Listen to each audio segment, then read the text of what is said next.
చిత్ర దర్శకుడు లక్ష్మణ్ వుటేకర్ జీవితం నేటి యువతరానికి రోల్ మోడల్ అని చెప్పవచ్చు.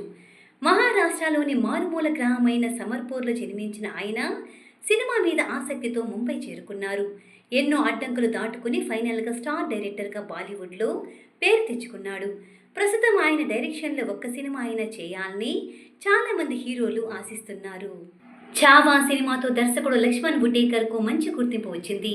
అయితే ఈ సినిమాకు ముందు ఆయన కష్టాలు చాలానే ఉన్నాయి. సినిమా మీద ఆసక్తితో తన గ్రామం నుంచి ముంబైకి వచ్చిన లక్ష్మణ్కు మొదట ఎలాంటి అవకాశాలు దక్కలేదు. ఎలాగైనా విజయం సాధించిన తరువాతే తన గ్రామానికి వెళ్ళాలని నిశ్చయించుకున్నాడు. ఈ క్రమంలో తన ఖర్చుల కోసం వడాపావ్ అమ్మే షాపులో పనిచేశాడు.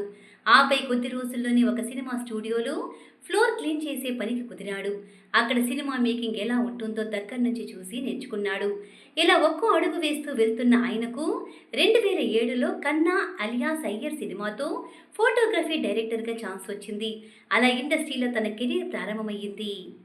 ఆ తర్వాత అసిస్టెంట్ డైరెక్టర్గా పలు సినిమాలకు పనిచేయడంతో పాటు కొన్ని యాడ్స్ కోసం కూడా వర్క్ చేశాడు. ఆ తర్వాత మరాఠీ భాషలో కొన్ని సినిమాలు తెరకెక్కించినా ఆయనకు పెద్దగా గుర్తింపు దక్కలేదు.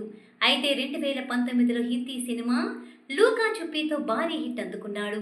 ఆ తర్వాత మిమి, జరా హట్కే జరా బచ్చే చిత్రాలతో దర్శకుడిగా బాలీవుడ్లో మరింత పాపులర్ అయ్యాడు.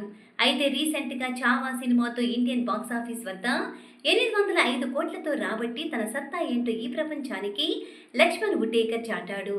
అలా వడాపావ్ బండి నుంచి బాలీవుడ్లో టాప్ డైరెక్టర్గా ఎదిగిన ఆయన జీవితం ఎంతో మంది యువకులకు స్ఫూర్తి అని చెప్పవచ్చు. ప్రస్తుతం ఆయన ఆస్తి విలువ సుమారు 50 కోట్ల పైమాటేని సమాచారం. లక్ష్మణ్ వుటేకర్ దర్శకత్వం వహించిన మిమి చిత్రం 2 జాతీయ అవార్డును దక్కించుకుంది. ఉత్తమ నటి కృతి సనన్, ఉత్తమ సహాయ నటుడు త్రిపాఠి అవార్డ్స్ అందుకున్నారు. ఆపై ఈ చిత్రం 3 ఫిల్మ్ఫేర్ అవార్డులను కూడా దక్కించుకుంది.